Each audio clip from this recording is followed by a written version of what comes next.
So, in my Diksha Gurudev's time, Srila Bhaktivedanta Swami, almost every devotee came to the temple because of one book or two books, something they had read. And when they read it, it just caused them to think about their life, about the possibility of God being a person, and especially Srila Prabhupada's Bhagavad Gita. Bhagavad Gita as it is. So, that book was published after so much difficulty by Srila Prabhupada. He finally secured the company Macmillan. He published the book in a small edition, and then later, after that was sold by devotees, they published the full edition, all purports, everything. Sri Gurudev also was insistent on publishing Jayavadharma.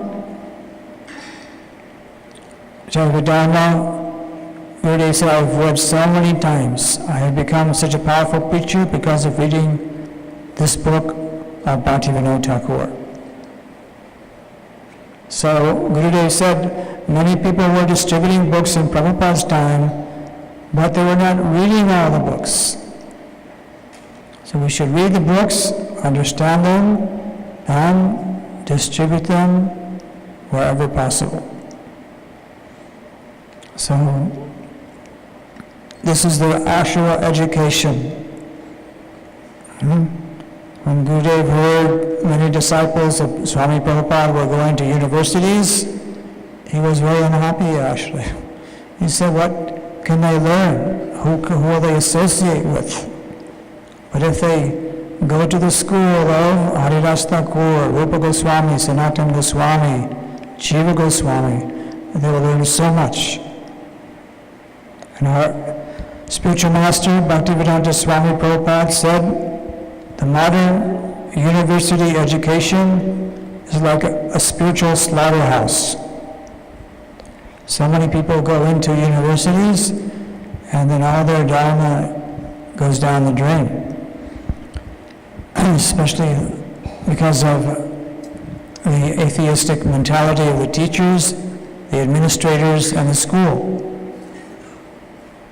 One teacher, one Vaishnava, who was teaching at the University of Indiana in Bloomington, he is teaching Bhagavad Gita, but the course is called Advaitavad, something Advaita, impersonal philosophy. He said, I cannot teach Vaishnava philosophy because the university doesn't want that. They want me to teach Sunyavad, Mayavad. But in that course, I teach Bhagavad Gita according to Madhvacharya and Ramanujacharya. And this way he can make devotees, because the books are actually meant to make devotees. So, Prabhupada's mantra, pranam mantra was Namaste Saraswati Devi Gauravani Pacharane Nivashe Shunyavadi Paskatya Dashitarane. You have come to the Western world as the servant of Srila Saraswati Bhaktisiddhanta and to preach the message of Lord Chaitanya, Gauravani Pacharane, which will destroy this impersonalism, this intellectualism, jnana, which is based on merging, becoming one with God. So Bhakti Pragya Kishan Maharaj used to say, when he became a disciple of Bhakti Siddhanta, that almost every lecture he gave, almost every talk, there was something to expose the fallacy of impersonalism. And also Sahajiyism. So Prabhupada, Bhaktivedanta Swami, he also followed in his Gurudev's footsteps. He was a very bold preacher, And at that time, when Prabhupada was living in India, many people were deviating from the path of Dharma. Right? This is why the Parampara system is so important, to keep people in check.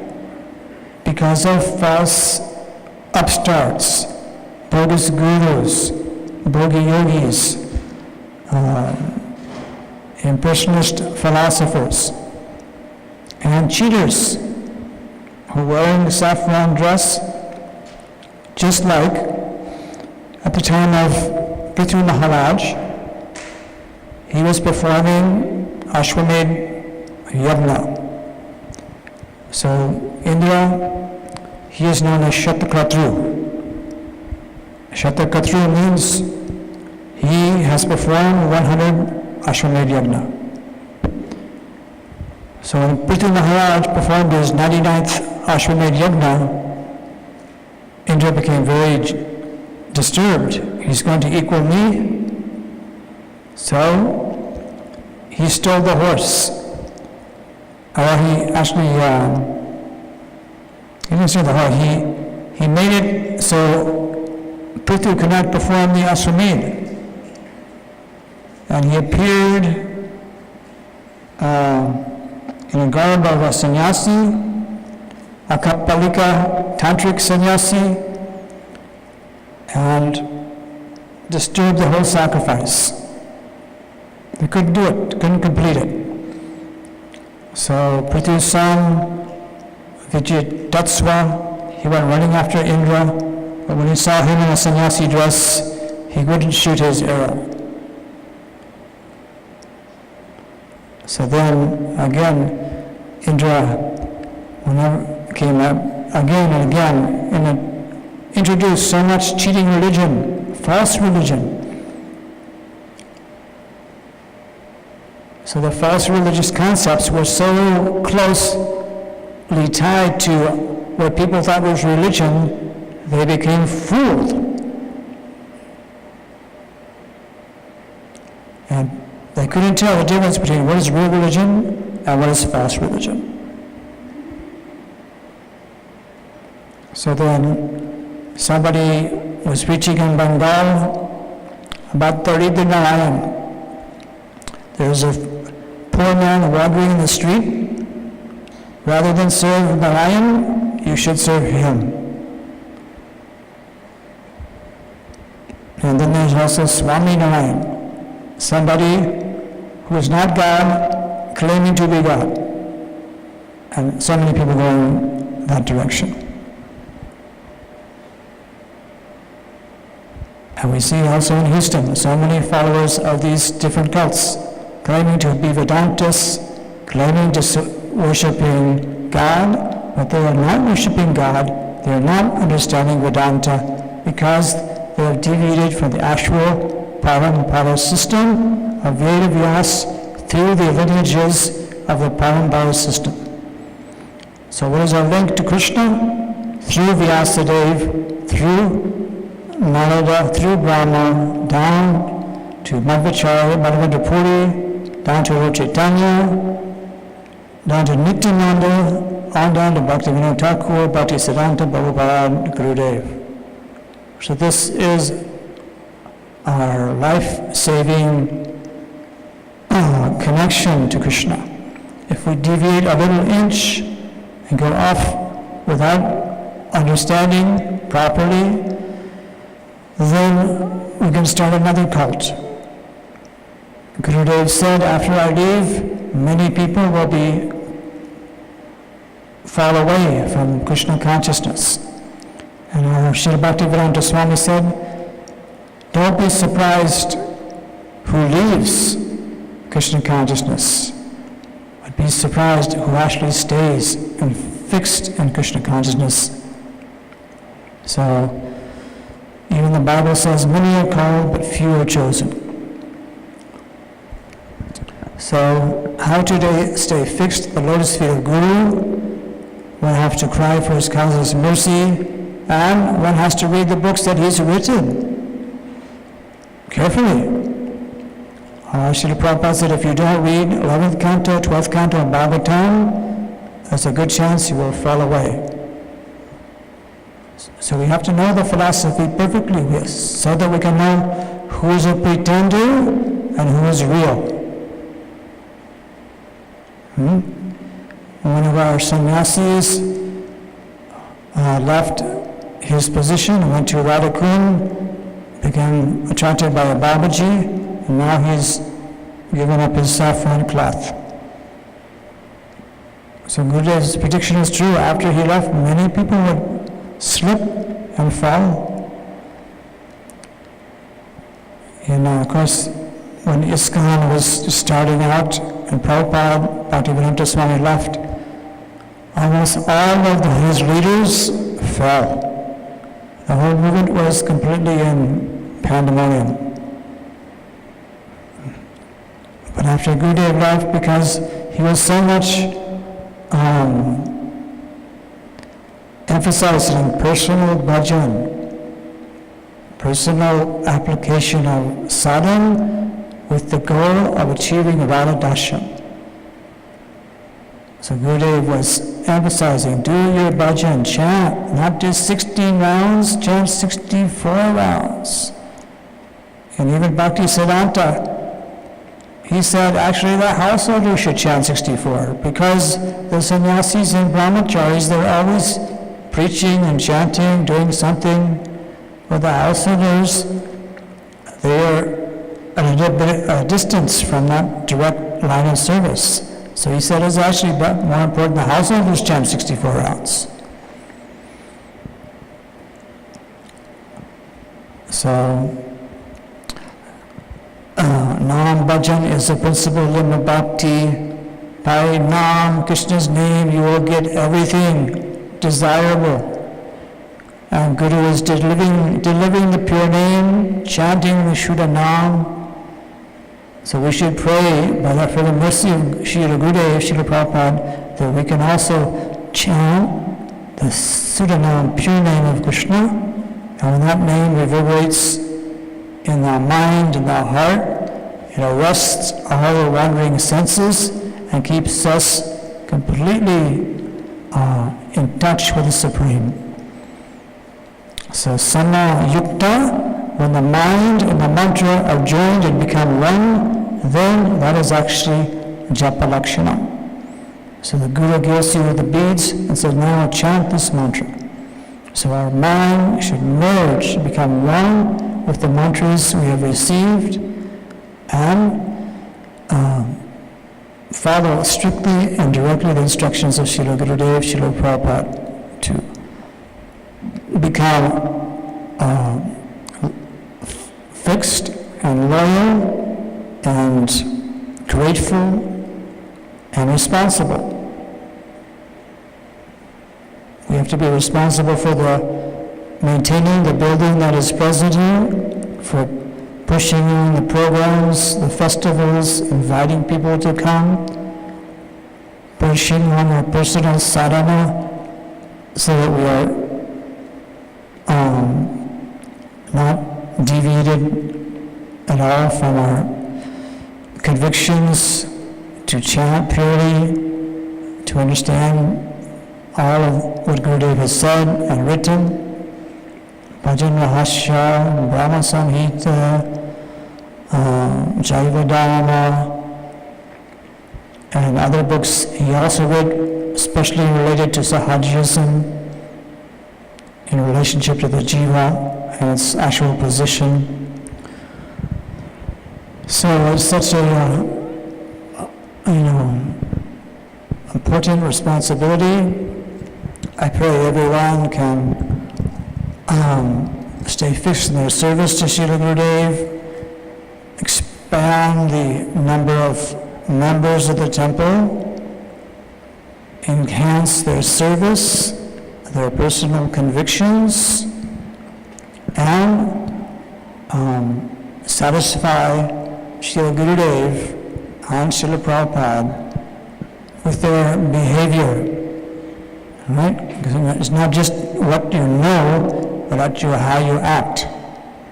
You may know so much, but if your behavior is not in line with that knowledge, then that will not be a true way of pleasing Shri Guru. So behavior must be Chunarapi Sunuchina, Churorapi Sajnuna, Amanina, Manadina, Kirtini, Sarahari. Shri Guru always emphasized we should all behave very humbly and simply, honestly, but in preaching we should be very bold, very strong, not be compromising our Siddhanta just to please people. So even if, people think, and actually it happened before, people think if you're a little too fanatical, you're always so much emphasizing only Krishna, Keval Krishna. So many temples I've seen. In ISKCON we had one temple in Los Angeles. So we had Radha Krishna, but the people said, no, we want to also worship Durga. We also want to worship Shiva. So they had a big court case. So the judge said, all right, on certain days of the week you can worship Radha and Krishna, other days you can worship Durga and Shiva. So there's two groups. Another temple I've seen, I was just in Seattle, they also are having Radha Krishna, but also Devi Puja, Surya Puja, and other pujas which are not strictly in our line.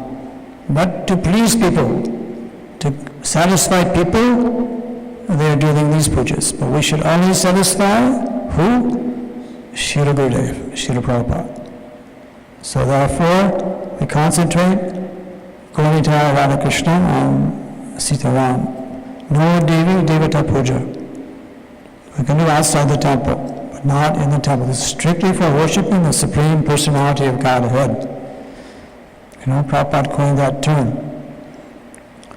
Supreme. There are many gods, but there's one Supreme God, and that is Krishna. Ishvara Parama Krishna Satchidananda Vigraha Anadi Radhira Govinda Sarva Karana Karana. Prabhupada also, and he came across anyone who was not in our following the Vedic line of Tattva, he would call them rascal, cheater, nonsense, to their face. So we should be firmly fixed in this Vaishnava Dharma, committed, and at the same time be very soft and gentle with people so that their hearts can be drawn into the line of Bhakti Vinod and Bhakti Siddhanta, wherein the mercy of Lord Chaitanya and Nityananda are being distributed profusely. So Gaudiyata's mercy is so powerful, and this is there are two temples in Houston where Lord Chaitanya is Murti worshipped. But most others have no idea of Lord Chaitanya. And if you read Krishnadas Kaviraj's Chaitanya Charitamrita, he says, anybody who's not a devotee of Krishna is an asura, is a demon. And then the next line he says, anybody who's not a devotee of Chaitanya Mahaprabhu, also he is asura, demon. So, this is a very narrow path. Who can walk this tightrope of Krishna consciousnness? Only those who hold the two lotus feet of Shri Guru very tightly. And Shri Guru is manifest as Nityananda manifest in front of us. So when you're holding under Shri Guru's feet, Shri Prabhupada's feet, Lord Nityananda's lotus feet are also there. So to get the mercy of Krishna and Radha, you must go to Lord Chaitanya. But to get the mercy of Lord Chaitanya Mahaprabhu, you must go to Nityananda Prabhu. But to get the mercy of Nityananda Prabhu, you must go to Shri Guru. So Shri Guru is the secret for everything, for our advancement and for our progress in Krishna consciousness. Therefore, Srila Vishwanath Chakravarti Thakur says, Yasha prasada bhagavad prasada, Yasha prasad nagati kadopi, dayam stivam sisa, yasastri sandhyam, bandi garoshi charana ravinda. Whenever the Guru is pleased, automatically Krishna is pleased. If Guru is not pleased, there is no way you can satisfy Krishna. And Krishna says, more important than worshipping me is worshipping my devotee.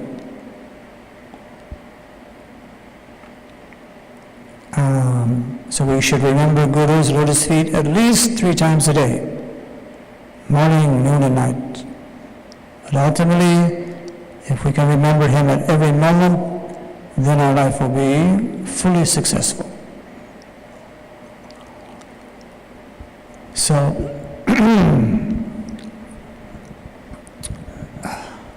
today we remember the lotus feet of Srila Gurudev, Srila Prabhupada, Srila Govindaji Maharaj, Srila Bhaktivedanta Maharaj, Srila Bhakti Keshav Maharaj, all our acharyas.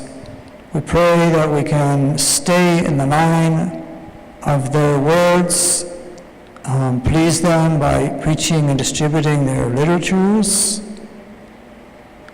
and encouraging others to adopt all the principles of Krishna consciousness in their life and become happy. Thank you very much.